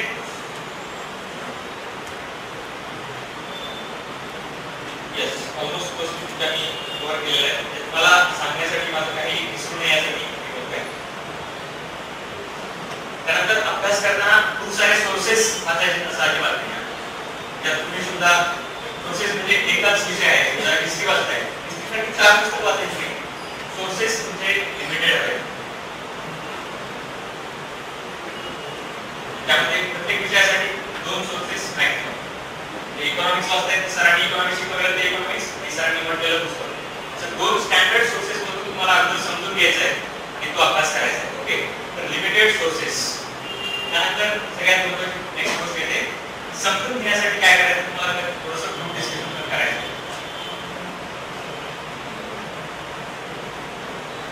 हे कितपत शक्य होतं बघा. तुम्ही ज्या फॅकल्टी कॉलेजच्या असतात तिथे कॉलेजचे एक दोघं तिघं जर प्रिपेअर करत असतील तर ते दोघं तिघं मिळून प्रिपेअर करणं, किंवा क्लासमध्ये तुम्ही कुठल्या अभ्यासिकेत लायब्ररीत वगैरे अभ्यास करत असाल तर त्या लायब्ररीत बसून तिथले दोघं तिघं लोक रोज तुम्हाला 1 तास नाही सध्या एवढा जास्त होतो, अर्धा तास ते 1 तास तुमच्या वेळेनुसार किंवा प्लॅनिंगनुसार अर्धा ते 1 तास रोज तुम्हाला या ऍक्टिव्हिटीसाठी द्यायचं आहे. त्यामुळे काय होतं, प्रत्येक वेळेस प्रत्येक गोष्ट आपला स्टॅमिना असतो. आपण काही गोष्टी समजून समजत असतात, म्हणजे वाचून समजत असतात, काही ऐकून समजत असतात, काही दुसऱ्याने सांगितलं समजत असतात. या सगळ्या सोर्सेसचा आपल्याला वापर करायचा. काही गोष्टी आपल्या मित्रांच्या समजून घ्यायच्या. आपल्याला एखादी गोष्ट समजली नाही तर आपल्याला सगळं विचारायचं. सरांना जर समजली नाही किंवा सरांना भेटण्याची आपली हिंमत झाली नाही, आपल्या मित्राला विचारून ती गोष्ट आपल्याला समजून घ्यायची, कारण आपल्या अंडरस्टँडिंगला फार महत्त्व आहे. भेटच्या शेवटी काय आहे, समजलं आहे, आपल्याला काय समजलं तर आपल्याला मांडायचं. ओके. आपल्याला ग्रुप डिस्कशनला पॉईंट. त्यानंतर जो काही अभ्यास करतो आपल्याला सगळा बेस्ट पूर्ण करायचा अभ्यास. बऱ्याच वेळा काय होतं, तुम्हाला होणार नाही. मुलं सकाळी लायब्ररीत जाऊन बसतात, म्हणजे ती आपल्या पुण्यामध्ये लायब्ररी जागा पकडण्यासाठी गर्दी असते सकाळ सकाळ, म्हणजे वही वगैरे ठेवण्यासाठी सकाळी झोप झालेली असते, तिथे जाऊन जागा पकडायची, तिथे जाऊन झोप जातात. असं होतं. बरेच लायब्ररी बाकी सेट होतात. तर एक थोड्या वेळ एक किस्सा माझ्या जीवनात झालेला मला सांगतो, आठवलं तुम्हाला. मी असंच पुण्यात लायब्ररीत अभ्यासाला जायचो, सकाळ लवकर बसायचो. तर माझी जागा ठरलेली असायची, आपले 3 अँगल कव्हर होतील अशी, म्हणजे एकदम मोकळ्यात बसायचो. कुठल्या बाजूला समोर भिंत, पाठीमागे त्यातून ते एक बाजू राहते, आपल्याला ते दिसते, म्हणजे तुम्ही दिसून नाही दिसतं म्हणून बसायचो. पण माझी जागा असतो ती जागा कदाचित मुलगी एक्झॅक्ट माझ्या मागे बसायची. मग मागे बसल्यानंतर असं काही दिवस चाललं. एका दिवशी मी माझ्या अगोदर आली, माझ्या जागेवर बसली. माझ्या जागेवर बसल्यानंतर त्या दिवशी माझ्या जागेवर बसली. मला दुसऱ्या दिवशी म्हटलं कदाचित आपली जागा तुला आवडली वाटते, आपण तुला पटकन जाऊन आपल्या जागेवर बसायचं. दुसऱ्या दिवशी मी पटकन गेलो आणि माझ्या जागेवर जाऊन बसलो. त्या मुलीने त्या ठिकाणी तिचं नाव आणि फोन नंबर जागेवर लिहून ठेवला होता.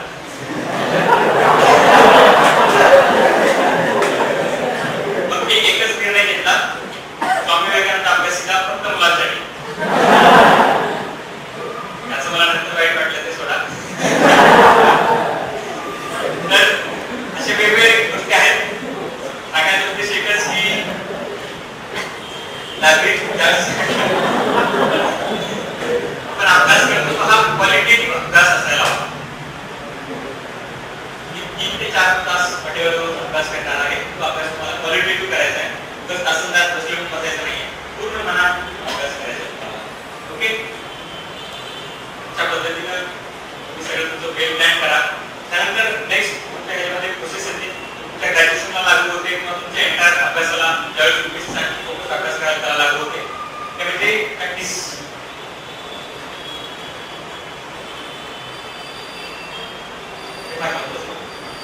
तुम्ही समजा एमसीक्यूचा अभ्यास करता, तुम्ही एमसीक्यूची तयारी केलीच पाहिजे. जास्तीत जास्त एमसीक्यू सोडले पाहिजे. जर मेन्स असेल तर, ज्यावेळेस मेन्स असेल तर जास्तीत जास्त तुमचं लिखाण केलं पाहिजे. मेन्स आणि ज्यावेळेस इंटरव्ह्यू असेल तर किमान रोज 1 तास तरी तुम्ही बोललं पाहिजे. ओके, तर काय होतं बऱ्याच वेळा आपण गेम्स येते, मुलं वाचत बसतात, नुसतं वाचत बसतात, रिव्हिजन करत बसतात, सोडून बोलत नाही. म्हणजे काय ऍक्च्युअल एमसीक्यू समोर काय करायचं ते बोलत नाही. तर तुम्ही जास्तीत जास्त प्रॅक्टिस केली तर तुमचं मेंटल मेकअप कसं डेव्हलप होईल, म्हणजे एमसीक्यू जास्त सॉल्व्ह केलं तर कशा पद्धतीचे एमसीक्यू पडू शकतात हे तुम्हाला सांगते. मेन्स ज्यावेळेस वेळी ज्यावेळेस जास्तीत जास्त लिखाण जर केलं असेल तुम्ही तर चांगल्या पद्धतीने लिहू शकता. आठवते 2013 मध्ये ज्यावेळेस मेन्स गेली होती, वाचतच बसायचं मेन्सला, जास्त काही लिहिलं नव्हतं. ज्यावेळेस मेन्सला उतरलो त्यावेळेस अक्षरशः मला रडू येत होतं, मी लिहू शकत नव्हतो. त्याने आपल्याला येते पण आपण लिहू शकत नाही, आपण चालत नाही.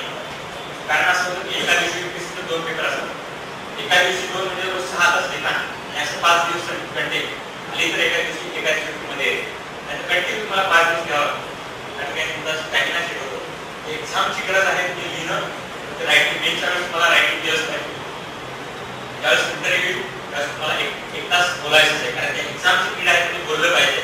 मला प्रॉब्लेम काहीतरी प्रेझेंट करायचं आहे, त्यामुळे प्रॅक्टिस त्या पद्धतीने तुम्ही प्रॅक्टिस केलीच पाहिजे. आणखी एक महत्त्वाचं मुद्दा तुम्हाला सांगायचं आहे म्हणजे रिव्हिजन. तुम्ही रिव्हिजन कशा पद्धतीने केली पाहिजे.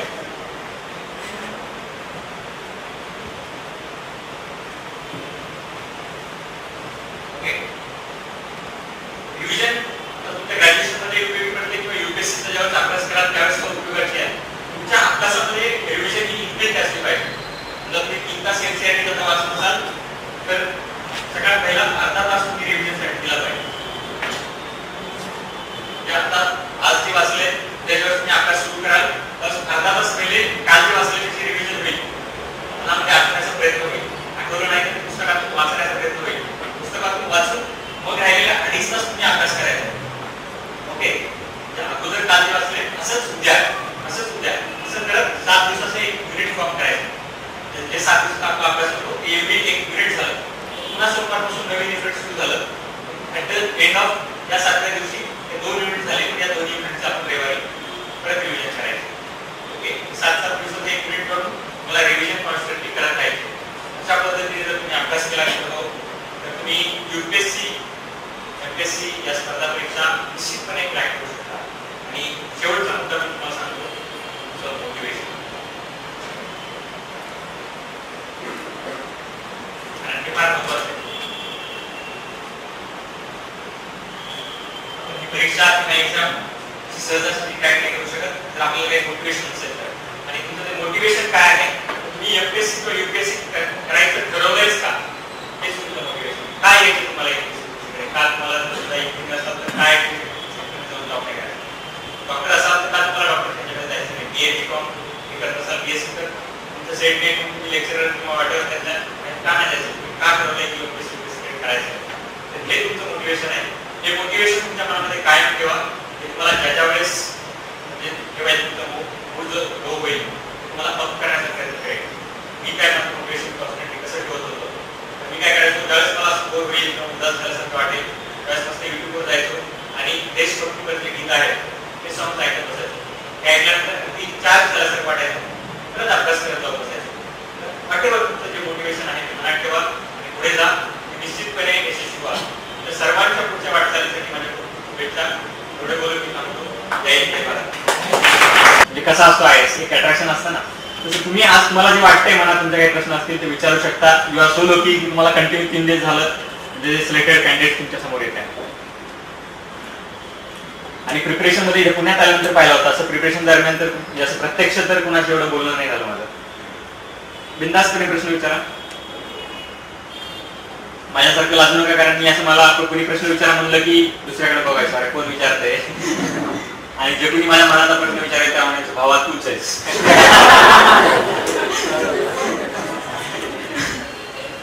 ठीक आहे, विचारा बिंदास, काय तुम्हाला काय वाटतं काय नाही, कुठल्या अडचणी वाटतात.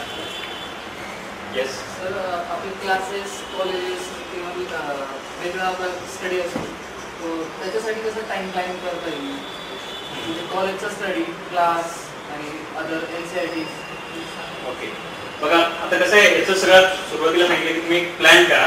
दुसरी महत्वाची गोष्ट कॉलेजची एक्झाम ज्यावेळेस येते त्यावेळेस कॉलेजच्या एक्झामच्या नुसार तुम्ही 1 महिना किंवा 15 दिवस अगोदर हा अभ्यास थोडा स्टॉप केला तरी चालेल.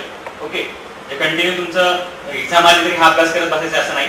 तिकडली एक्झाम आली की हा अभ्यास कमी करून टाकायचा किंवा स्टॉप करा, तुमच्या एक्झामवरती फोकस करा. एक्झाम झाल्यानंतरचा जो 1-2-3 महिन्याचा पिरियड असतो की ज्यावेळेस आपल्याला कॉलेजमध्ये काही एक्झाम्स नसतात किंवा काही नसतं त्यावेळेस मग पुन्हा इकडे जास्त फोकस किंवा जास्त वेळ द्यायचा. तुम्हाला जेवढा वेळ भेटतोय तो वेल प्लॅन करा तुम्ही, निश्चितपणे तुम्हाला त्याच्यावरती मार्क करता येईल. तुमची अडचण आहे त्यावरती. आणखी सर, कोणत्या विषयाचं मराठीमध्ये संदर्भ साहित्य जास्त प्रमाणात ऑप्शनलसाठी तर बोलायचं झालं तर हिस्ट्री, जिओग्राफी, त्यानंतर आपली सोशिओलॉजी, मराठी साहित्य, मराठी वाङ्मय जे आहे विषय तो मराठी वाङ्मय आणि माझ्यामध्ये राज्यशास्त्र म्हणजे पॉलिटिकल सायन्स या विषयांसाठी मराठीमध्ये उपलब्ध आहे बरंच. मी स्वतः अँथ्रोपॉलॉजी केलं होतं पण त्यामध्ये उपलब्ध काहीही नव्हतं. उपलब्ध नसताना मी केलंय, त्यामुळे तुम्ही तुमची आवड बघा आणि त्या आवडीनुसार सब्जेक्ट चूज करून त्याच्यावरती म्हणजे कमांड मिळवा. आणि सर, तुम्ही मुंबईमध्ये कोणती SIC एक्झाम काय असते सर? SIC ची एक्झाम बघा दर सप्टेंबरमध्ये मुंबई SIC मुंबई म्हणून तुम्ही लॉग इन करा वेबसाईटवरती. आता सगळ्याकडे अँड्रॉइड मोबाईल असतील. ते केल्यानंतर तुम्हाला सप्टेंबर किंवा ऑक्टोबरमध्ये तिथले फॉर्म निघतात. सप्टेंबरमध्येच मोस्टली, आणि नोव्हेंबरमध्ये एक्झाम होते. नोव्हेंबरमध्ये एक्झाम झालं की डिसेंबरमध्ये रिझल्ट लागतो आणि तिथं मग तुम्हाला ऍडमिशन भेटतं. आपली UPSC ची पूर्व परीक्षा जशी असते सेम पूर्व परीक्षेचा सिलेबस हा तिथल्या एक्झामसाठी आहे आणि ती एक्झाम तुम्ही द्या निश्चितपणे. खूप चांगली एक्झाम म्हणजे इन्स्टिट्यूट आहे ते. CX साठी क्वालिफिकेशन म्हणजे ऑगस्ट 8ला 21 वर्ष पूर्ण होतात, पण नोव्हेंबरमध्ये एक्झाम पास होऊ शकतो ना, नो प्रॉब्लेम. तुम्हाला वयापेक्षा तिथं महत्वाची अट ही आहे की तुमचं ग्रॅज्युएशन कम्प्लीट पाहिजे. ग्रॅज्युएशन कम्प्लीट असल्यानंतर तिथे राहता येतं कारण तो फुल टाइम कोर्स आहे.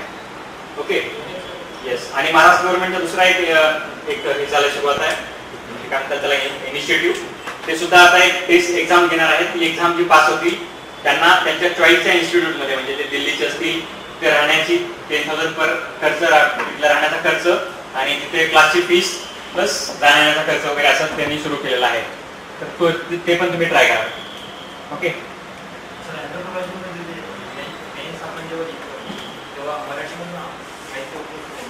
अँथ्रोपॉलॉजी तर बघा अँथ्रोपॉलॉजीमध्ये मराठीत साहित्य फार कमी आहे. पण तुम्ही ज्यावेळेस अँथ्रोपॉलॉजीचा सेकंड पेपर पाहाल ट्रायबल्स म्हणजे आदिवासींच्या समस्या, आदिवासीचे त्यानंतर त्या समस्येवर काय मात करण्यासाठी काय करायला पाहिजे, गव्हर्नमेंटच्या पॉलिसीज काय, हे आपल्याला एकदा समजल्यानंतर जे समजलं तेच मराठीत लिहायचंय. तुम्ही इंग्लिश मूवी बरेच जण पाहतात, अरे खरं सांगा पाहतात ना, म्हणजे बरेच व्हॉटेवर तिथं आपल्याला ते इंग्लिश मध्ये बोलतात पण आपण समजून घेतो ना. Got it. ते जे समजलंय आपल्याला तेच आपल्याला मांडायचं असतं. अँथ्रोपॉलॉजी मध्ये सेम आहे, जे आपल्याला समजलंय तेच मांडायचं आहे.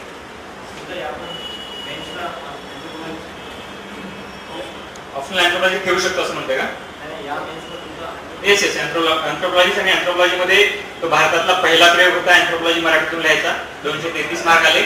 One of the best course. No problem.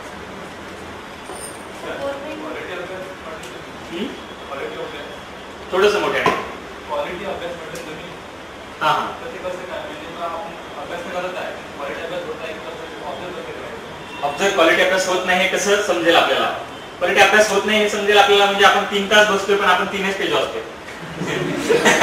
Very poor quality study.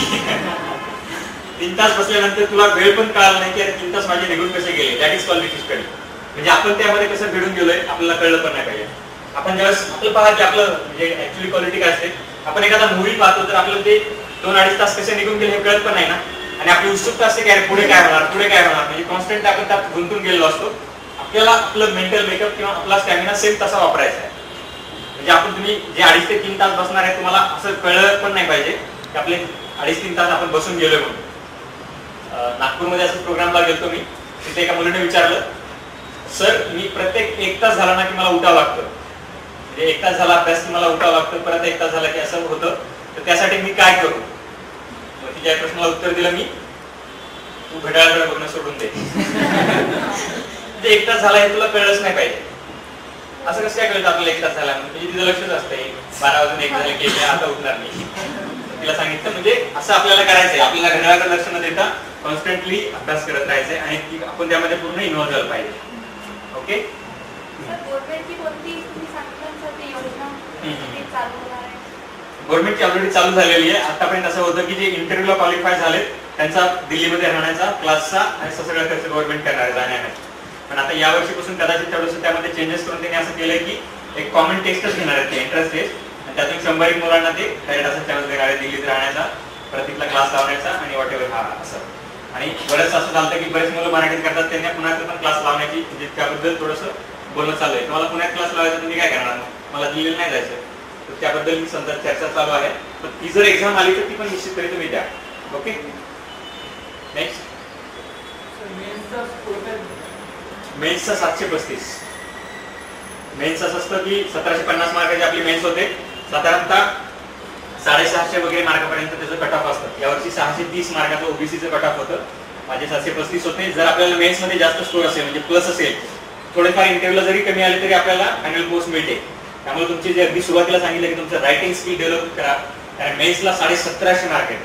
1750 पैकी तुम्ही 800, 700, 800 वगैरे घेऊन टाकले, मला 735 पडले, मी 800 घेऊन टाकले तर तुम्ही समजून घ्या की तुम्ही मला पोस्ट ही निश्चितपणे भेटणार आहे. असं हे सगळं आहे. रायटिंग स्किल्ससाठी सर काय गोष्टी रायटिंग स्किलसाठी बघा सगळ्यात पहिले महत्त्वाचं काय आहे तर तुमचं अक्षर जे आहे ते सुधारण्याचा प्रयत्न करा. म्हणजे तुम्ही आता ग्रॅज्युएशनच्या फेजमध्ये आहात तर ते भले ते बोर्ड असतो ना लहान लेकराला लिहिण्याचं आई ते घेऊन या, त्यावरती गिरवत बसा. त्याचं कारण हे आहे की ते त्यावरचं अक्षर खूप सुंदर आहे, म्हणजे तसं आपल्या अक्षराचं वळण आलं पाहिजे. चांगला अक्षर असणारा मित्र कसा लिहितो ते बघा. तिसरी गोष्ट की रायटिंग स्किल डेव्हलप करा. मी तुम्हाला जे सांगितलं ना की काही गोष्टी पॅराग्राफ फॉर्मॅटमध्ये लिहिल्या पाहिजेत, काही पॉईंट फॉर्मॅटमध्ये लिहिल्या पाहिजेत, काही सबहेडिंग फॉर्मॅटमध्ये लिहिल्या पाहिजेत, तसं लिहिण्याचा प्रयत्न करा. आपल्यातील कॉलेजचे पेपर जे मित्र आहेत ते बघा, काही काही मुलं असे सुंदर पेपर लिहितात, इव्हन कॉलेजचे सुद्धा. माझा एक मित्र नागपूरच्या कॉलेजमध्ये तो युनिव्हर्सिटी टॉपर होता, तो अशा पद्धतीने पेपर लिहायचा, म्हणजे काही पॅराग्राफ फॉर्मॅटमध्ये, काही सबहेडिंग फॉर्मॅटमध्ये. ही गोष्ट मी त्याच्याकडून घेतली, म्हणजे कॉलेजमध्ये असताना ते मला आता आठवलं. त्यानंतर मी त्याला युपीएससी करत असताना विचारलं की मला तुझे काही पेपर्स बघू दे, कारण तू खूप भारी लिहायचा, तू युनिव्हर्सिटी टॉपर होता. तसं तुम्ही रायटिंग स्किल डेव्हलप करायचं. रायटिंग स्वतः म्हणजे अक्षर चांगलं काढण्याचा प्रयत्न, दुसरं त्यामध्ये कसं चांगलं आपल्याला प्रेझेंट करायला पाहिजे. काय लिहितो आणि कसं लिहितो त्याला पण नाही. येस, काय लिहितो. आता ज्यावेळेस तुमचा 100च्या गट्ट्यामध्ये एक पेपर येतो, आता तुम्ही स्वतः पेपर तुमच्या मित्रांच्या वगैरे कॉलेजच्या आल्यानंतर पहा. त्या 100च्या गट्ट्यामध्ये एखादा पेपर जर दिसायला खूप चांगला असेल तर आपलं साहजिकच त्याच्याकडे लक्ष जातं, खरं आहे ना. तर तसं अगोदर फर्स्ट इम्प्रेशन आपलं ते पडतं, आणि फर्स्ट इम्प्रेशन पडल्यानंतर मग पुढे काय आहे. कमी वेळात ते अक्षर एवढे चांगले येऊ शकत नाही तुला. मग आता ग्रॅज्युएशन तू कुठले येणार एफ ला म्हणलं तू फायनल इयर झाल्यानंतर तू एक्झामला अपिअर होणार आहे. 3 वर्षात तर खूप काही होऊ शकतं. जसं वेट पिरियड म्हणजे 3 वर्ष म्हणजे खूप मोठा झाला. आपण 1 वर्षात जर मनात आणलं तर इम्प्रूव्ह करू शकतो. तर रोज अर्धा तास तू रायटिंग केलंय आणि मनात आणलंय की मला शुद्ध लेखन म्हणजे माझं अक्षर सुधारायचंय, तर 1 वर्षात ते सुधरू शकतं. अक्षर चांगलं आहे, पण आता एसे लिहिताना समजा कमी वेळ असतो, तेच होतंय ते काही प्रॉब्लेम नाही. It's a matter of practice. काही नाही, आपण फक्त matter of practice plus focus. जशी एक्झाम तसा अभ्यास. त्याच्यावरती एक लेक्चर आहे तुमचं नंतर घेईल सरांशी बोलल्यानंतर. ओके. आणखी काही कॅटेगरीनुसार अटेम्प्ट काय परिणाम पडतो? येस, कॅटेगरीनुसार अटेम्प्ट असतात. ओपन साठी 6 अटेम्प्ट आहेत, ओबीसी साठी 9 अटेम्प्ट आहेत. एससी आणि एसटी मध्ये जे येतात त्यांना अटेम्प्टचं काही लिमिट नाही, एजचं पण लिमिट नाही.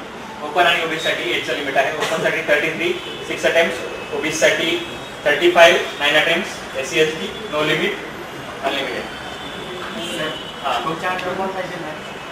नाही आता माझ्या अंडर आपल्या अंडर जिल्हा नसतो. 1 वर्षाचं ट्रेनिंग अगोदर मसुरीला होतं. म्हणजे आता माझं आमचं 29 ऑगस्ट पासून ट्रेनिंग चालू होईल. 1 वर्ष ट्रेनिंग मसुरी या ठिकाणी म्हणजे उत्तराखंड राज्यामध्ये होतं. तिथं झाल्यानंतर मग पुन्हा प्रोबेशन 1 वर्षाचं असतं. 2 वर्षानंतर मग जिल्हा आपल्या अंडर येतो. येस, मला ओडिशा भेटलाय.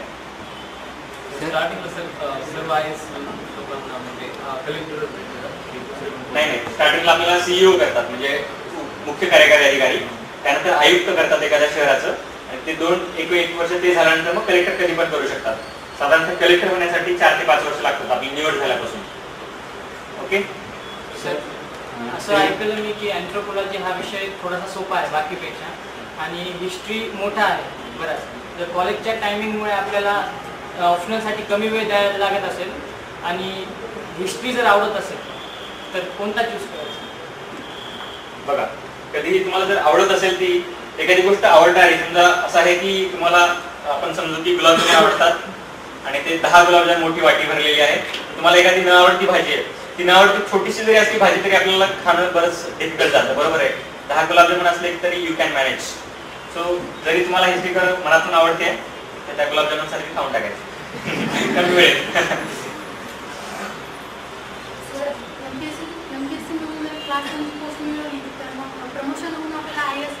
येस, पण त्याला बराच कालावधी लागतो. म्हणजे एमपीएससीतून तुम्ही डेप्युटी कलेक्टर होणं गरजेचं सगळ्यात पहिलं IAS होण्यासाठी, आणि त्यानंतर तुम्हाला 15 ते 16 वर्ष वाट बघावी लागेल. 16 वर्षानंतर तुम्ही IAS व्हाल. अगदी मोटिवेटेडली आणि फुल कॉन्सन्ट्रेशननी आणि उत्साहाने अभ्यास करा, निश्चितपणे पोस्ट भेटते.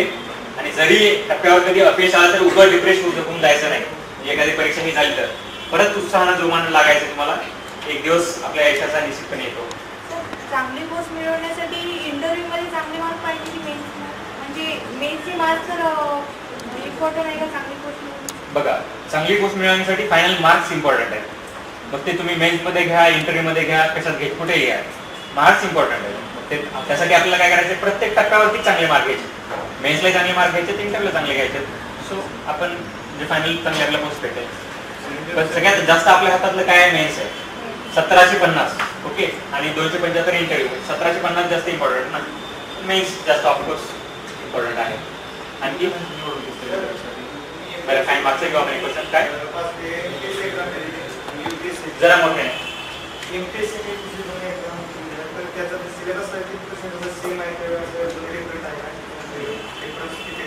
बरोबर. तर बऱ्याच जणांना हा प्रश्न असतो, मला सुद्धा बरेच विचारतात की अरे सर तुम्ही कॉमन प्रिपरेशन कसं केलं. हे बघा, प्रिलिम्सला एमपीएससी आणि यूपीएससी मध्ये जास्त काही डिफरन्स नाही आहे. प्रिलिम्सचा जर सिलेबस पाहाल तुम्ही कम्पेअर केलं तर सगळं सेम आहे. यूपीएससीने दिलंय तसंच एमपीएससीने उचललेलं आहे. तर त्यामध्ये काय केलं त्यांनी, फक्त महाराष्ट्राचं जे स्पेसिफिक आहे ते ऍड केलंय. ओके, तर ज्यावेळेस तुम्हाला असं ठरलंय की आपल्याला एमपीएससी प्लस यूपीएससी दोन्ही करायचे, त्यावेळेस फक्त महाराष्ट्र स्पेसिफिक तुम्हाला जास्त वाचावं लागेल. ही आहे प्रिलिम्स. सेकंड टप्पा आहे मेन्स. मग इथे फार एमपीएससी मेन्सचा सगळा सिलेबस यूपीएससी साठी आहे, पण ही एमपीएससी मेन्स आहे ही एमसीक्यू स्वरूपामध्ये आणि ही आहे रायटिंग स्वरूपामध्ये. ओके, तुम्हाला रायटिंग हे दोन्ही काय करायचं म्हणल्यावर इथं प्रिलिम्सच्या निमित्ताने तुमचं एमसीक्यूची खूप चांगली तयारी झालेली असते, बरोबर आहे. ते एमपीएससी मेन्स देणं फार अवघड आहे का, नाही आहे. पण इथं काय, इथं रायटिंग आहे प्लस एक गोष्ट ऍडिशनल आहे ते म्हणजे ऑप्शनल आहे. हे फक्त तुम्हाला मॅनेज करायचं आहे. म्हणजे तुमचं ऑप्शनल जर अगदी व्यवस्थित तयार झालेलं असेल तर मग तुम्हाला ऑप्शनल आणि इथे एसे या दोन गोष्टी वेगळ्या सोडल्या तर जीएस दोन्हीचं कॉमनच आहे. इकडे फक्त लिहायचं आहे, इकडे फक्त एमसीक्यू वरती लक्ष द्यायचं आहे. आणि परत तिसरा टप्पा इंटरव्ह्यू हा दोन्हीचा कॉमन आहे. त्याला फार वेगळे एफर्ट घ्यायची गरज नाही. त्याच कॅलिबरची माणसं दोन्ही ठिकाणी आहेत. ते दोन म्हणजे बघितलं का तुम्ही, फक्त हा मधला टप्पा वेगळा आहे. याला तुम्हाला मॅनेज करायचं आहे. तुम्ही एकदा रायटिंगची प्रॅक्टिस आपल्या व्यवस्थित केली, तुमचं ऑप्शनल बऱ्यापैकी तयार झालं की मग तुम्ही एमपीएससी मध्ये मधल्या काळामध्ये थोडासा अभ्यास करून प्रिपेअर करून क्रॅक करू शकता. ओके, असं अजिबात नाही. आपल्याला ते वेगळा प्रश्न असतो की तुम्ही मेन्स कुठल्या भाषेत देणार, तर तिथं सगळ्या भाषा येतात. आपल्या 22 भाषेपैकी कुठल्याही भाषेत आपण मुख्य परीक्षा देऊ शकतो. आणि परत इंटरव्ह्यू साठी येतं की कुठल्या भाषेत तुम्ही इंटरव्ह्यू देणार, रिजनल लँग्वेज, हिंदी किंवा इंग्लिश, कुठलीही निवडता येते. काही डॉक्टर मुलं आहेत ज्यांनी मेन्स इंग्लिशमध्ये दिली आहे, मराठीमध्ये इंटरव्ह्यू दिला असे पण आहेत. माझ्यासारखे काही स्टुडंट्स आहेत ज्यांनी लिहिलंय मेन्स मराठीमध्ये, बोललेत हिंदीमध्ये, ते पण चालतं. सो इंटरव्ह्यूचा आपण स्पेशल नंतर चॉईस देऊ शकतो. मी तर असं केलं की पुस्तकं बऱ्यापैकी वाचले इंग्लिशचे, लिहिलं मराठीमध्ये, बोललो हिंदीमध्ये. सो आपल्यावर रिसर्च करून तुम्ही चालू द्या कार्यक्रम.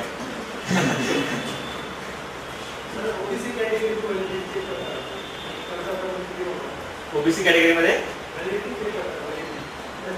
हा कसं आहे, सेंट्रल ओबीसी कास्ट सर्टिफिकेट असतं. असं आहे, ओबीसीचं एक सर्टिफिकेट असतं ना. आपण समजा एनटी मध्ये येतो, इथे NT 1, 2, 3 वगैरे आहे. त्यानंतर आपले BJNT आहे, ते सगळे सेंटरमध्ये कुठे असतात, ओबीसीच्या अंडर येतात. सेंटरमध्ये 3च कॅटेगरी आहेत, एक तर जनरल, SC, ST, ओबीसी. तर जे लोक समजा NT मध्ये येतात, BJNT मध्ये येतात, SBC मध्ये येतात, या सगळ्यांना एक वेगळं ओबीसी कास्ट सर्टिफिकेट काढावं लागतं, सेंट्रल ओबीसी कास्ट सर्टिफिकेट. आणि ते काढताना ते व्हॅलिडिटी बघतात. त्यामुळे आता घरच्यांना सांगून टाकायचं कास्ट सर्टिफिकेट प्लस व्हॅलिडिटी काढा, आणि सेंट्रलचं ओबीसी सर्टिफिकेट नसेल तर सेंट्रलचं ओबीसी सर्टिफिकेट पण काढा. ओके. नॉन क्रिमिनल लागतं ते परीक्षेच्या वेळेस, ते आताच नाही, इंटरव्ह्यूच्या वेळेस लागतं तेही MPSC ला.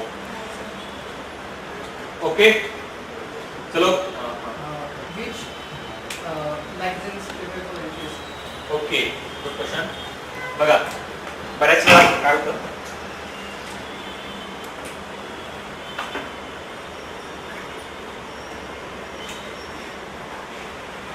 बऱ्याच वेळा कुठलं मॅगझिन वाचावं असं वगैरे विचारलं जातं. तर तुम्हाला जे आता समजा अवेलेबल होते, ज्ञानदीपचे येते पर मंथ, तर ते अगोदर वाचून घ्या तुम्ही. म्हणजे काय होतं त्यामध्ये तुम्हाला मराठीमधून सगळे बरेचसे इश्यू कव्हर होऊन जातील. ठीक आहे, तुमचे रेग्युलर आहे ते कुठलेही एक मराठीमध्ये आपल्याला समजण्यासाठी, अरे नेमके इश्यू आहेत काय रेग्युलर एक. त्यानंतर दुसरं आहे तुम्हाला योजना एक वाचायचे, त्यातले टिपिकल इश्यूज, म्हणजे अख्खं धरलंय मॅगझिन त्याकडेला धरलंय त्याकडेला काढलं असं नाही करायचं, त्यातले टिपिकल इश्यूज. ठीक आहे. त्यानंतर तिसरं आहे तुम्ही कुठलंही एक इंग्लिश मॅगझिन सुद्धा घेऊ शकता, मग ते सिव्हिल सर्व्हिसेस क्रॉनिकल असेल किंवा तुम्हाला खूप छान वेबसाईट्स, मी काय असा UPSC स्पेसिफिक कुठला क्लास लावला नव्हता, आणि या वेबसाईट माझ्या गुरु होत्या. सगळ्यात महत्वाची वेबसाईट आहे इनसाइट्स ऑन इंडिया.